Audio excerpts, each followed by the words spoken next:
Soyez les bienvenus, les membres de l'équipe Afro-Kairos, ici à Mareuil, dans le diocèse d'Arras, au nord de la France. Merci d'être venus.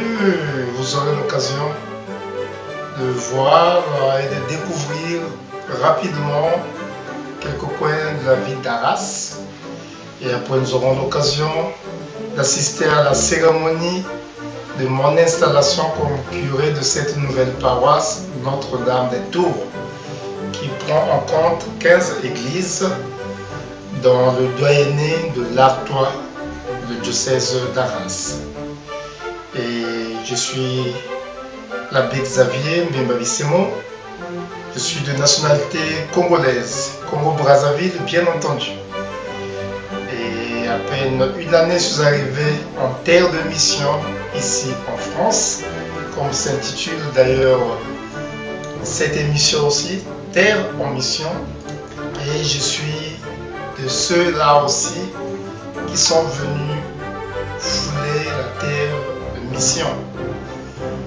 Alors je suis congolais et je me suis beaucoup investi en tant que prêtre dans la pastorale des personnes handicapées, particulièrement des personnes sourdes et malentendantes, et je suis le promoteur de l'association EFATA, qui a comme grande œuvre une école de formation qui accueille les jeunes sourds qui sont aussi internés et pris en charge.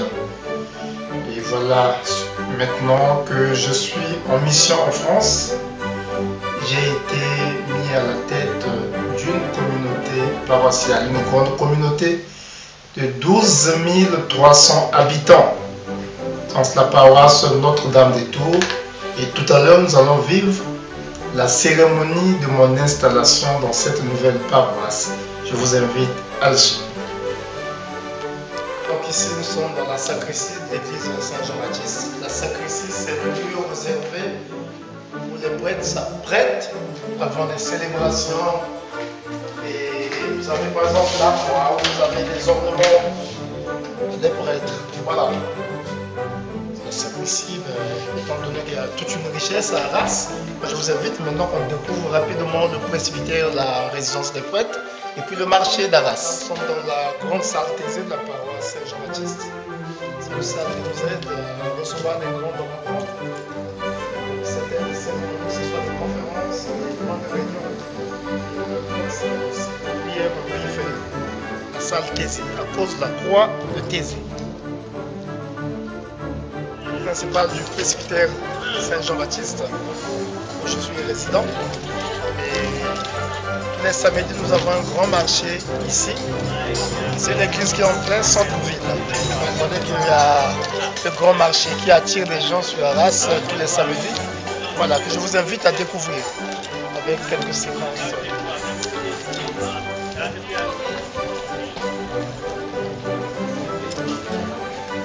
Voilà, donc c'est un marché qui commence à 8h30 le matin. Plus tard, midi et demi, ils arrêtent pour libérer le centre-ville.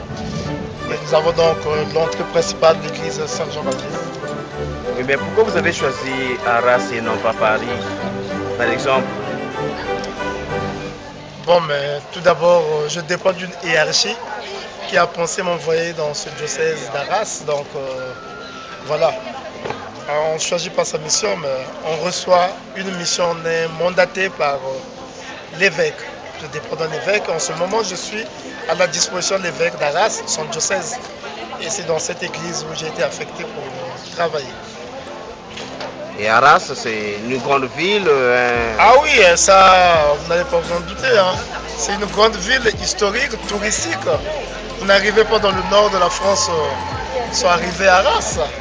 C'est vraiment même toute une source de l'histoire, surtout en ce qui concerne la guerre de 14-18, la première guerre mondiale. Oui. Il y a eu pas mal de situations sur ce territoire, sur cette partie de la France, avec des espaces qui ont été des fronts entre les Alliés et l'autre partie. On aura de toutes les façons l'occasion de voir certains cimetières pour visiter et pour mieux comprendre.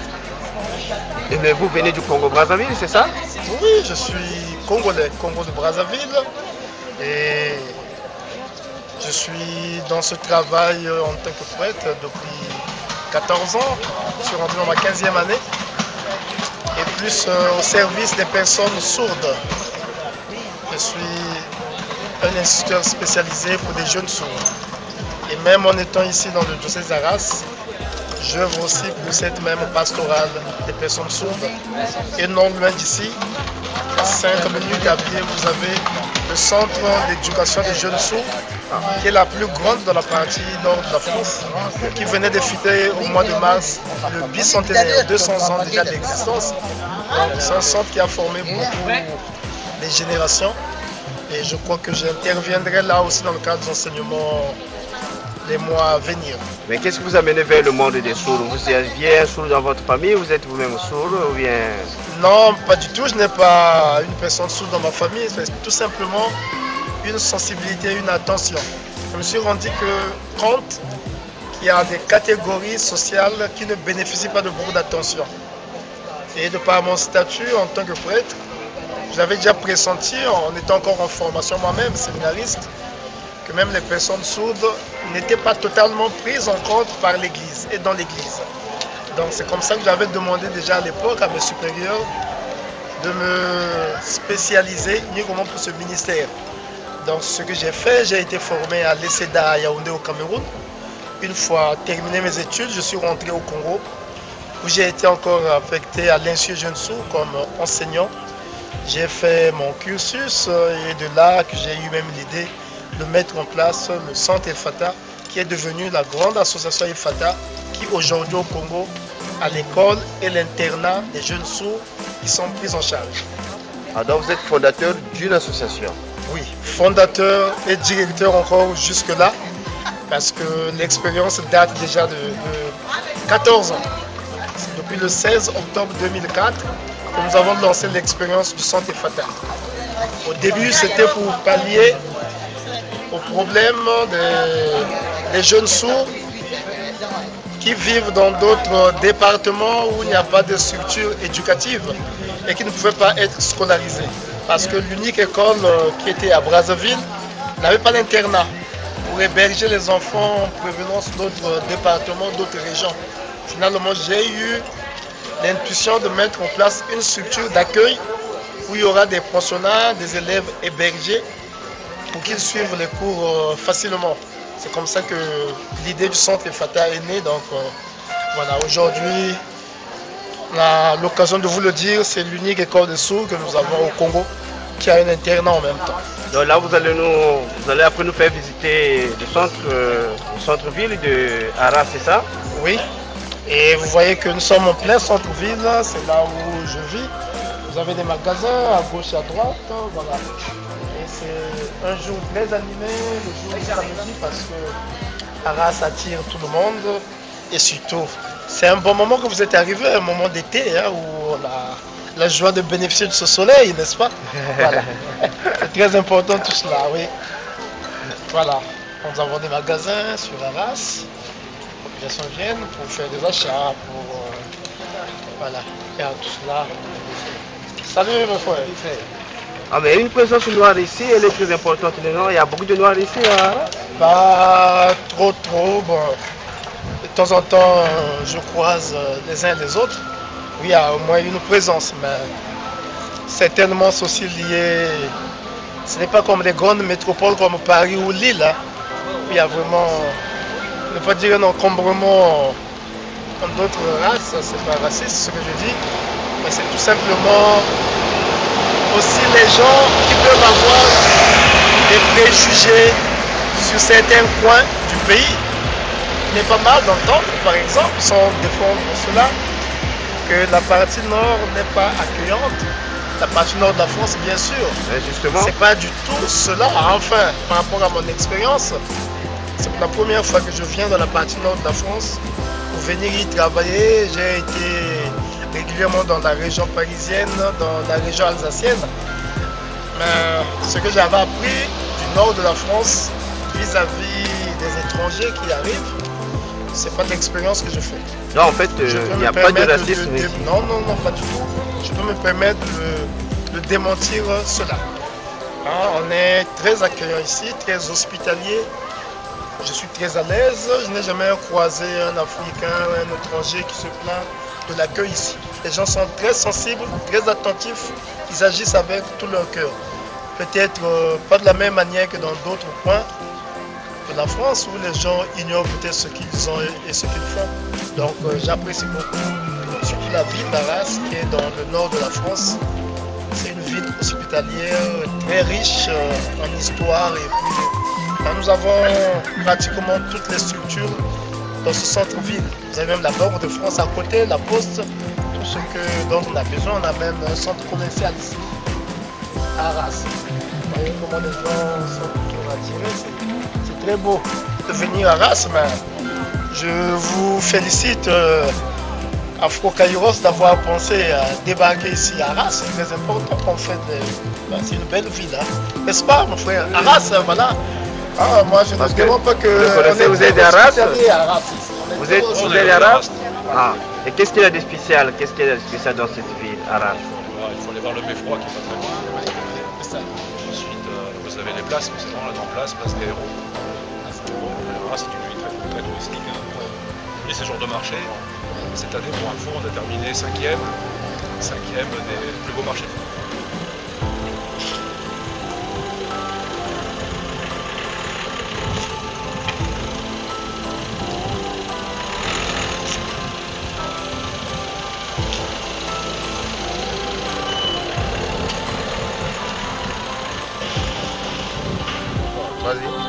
Nous sommes en face de la grande place d'Arras.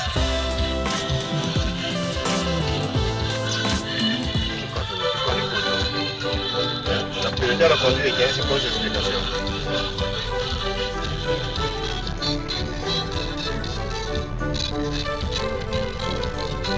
L'architecture.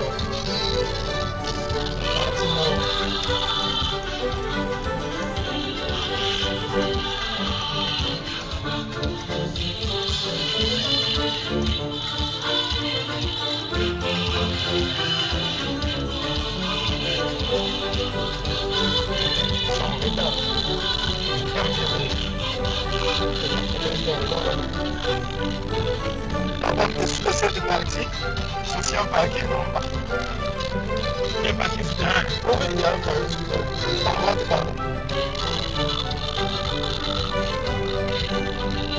C'est-à-dire, non, ce sont des bus qui font le tour d'Arras, de la ville d'Arras. C'est gratuit. Voilà, c'est-à-dire. Et ici, nous avons à notre droite la mairie d'Arras.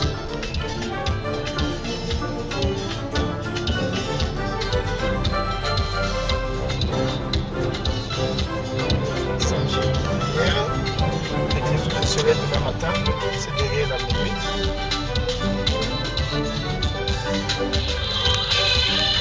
Il y a des bras de Saint-Camille, je viens aussi pour les personnes âgées, à la gauche.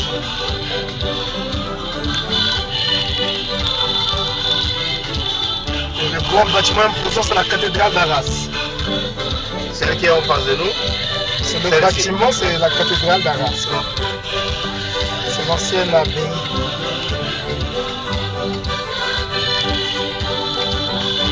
Et là, nous partons vers où? Vers le centre commercial. On est toujours dans Arras. On est encore dans Arras. C'est la cathédrale.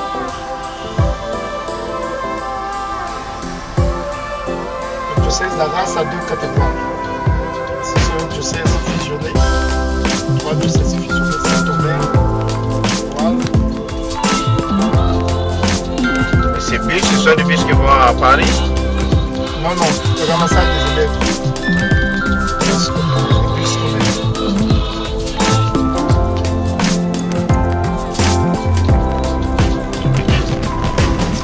Hospitalier d'Arras. Nous avons à notre gauche 5 ans complexe de domaine.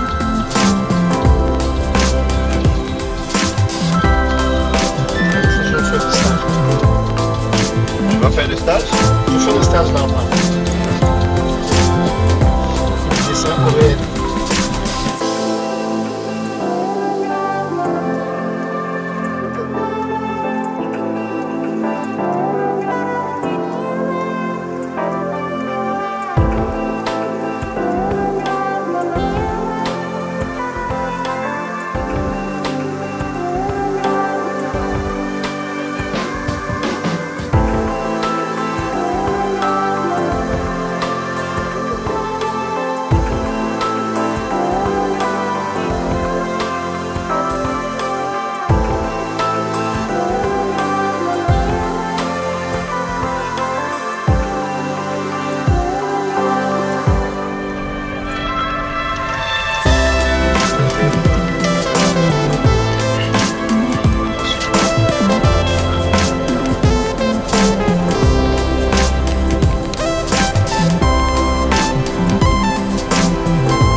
Voilà, c'est ça ma nouvelle paroisse.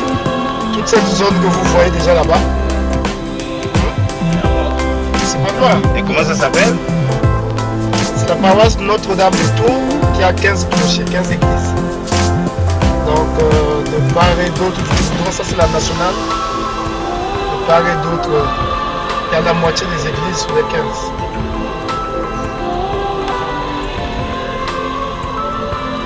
Et Mareuil, c'est là où je serai résident.